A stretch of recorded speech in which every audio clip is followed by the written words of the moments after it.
Hi, my name's Haley with Soccer Fitness and Recovery, and today I'd like to talk to you about proper jumping and landing form to help decrease your risk of injury when you're playing sports.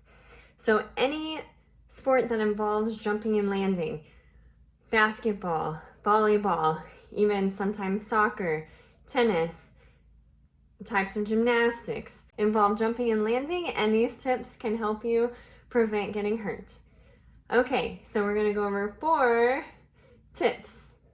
Tip number 1, you wanna make sure that when you land, it is very quiet. That means you wanna make sure that your knees and your hips and your ankles are bending so that they absorb the force. Let me show you what that looks like. So I'm gonna do a jump squat.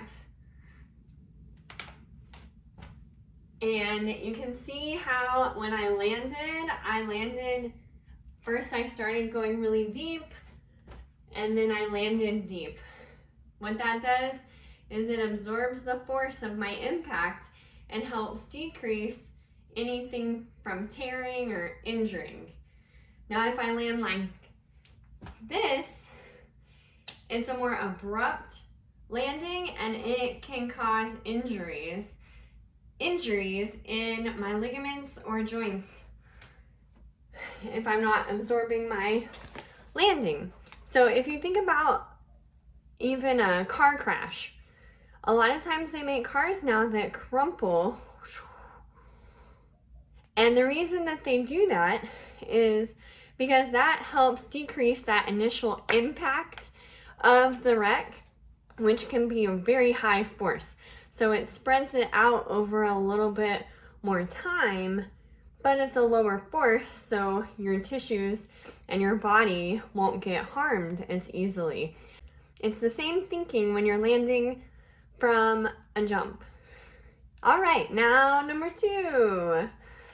So the second thing that you want to make sure that you're doing is keeping your knees straight. Let me show you what that looks like. So when you do your jumps and your landings, you want to make sure your knees stay straight and you don't want them to go in or out, okay? That puts uneven forces through your ligaments and your muscles and can set you up for an injury. And number 3. Okay, the third one is you don't want your knees to go over your toes. So let me show you what that looks like. So, side view. If I have a line from my toes to the ceiling, I don't want my knees to go past that line. So I'm not squatting like this and I'm not jumping and landing like this. I'm keeping my bottom back so my knees don't go as far forward. And the last tip, number 4, is to keep your hips level. Okay, so no hips rocking when you land, no sideways movements. Pretend like your hips are headlights on a car.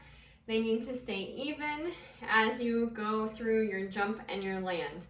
So, like this, okay? Sometimes people too do one hip back, but just make sure they stay even up to down and front to back, okay?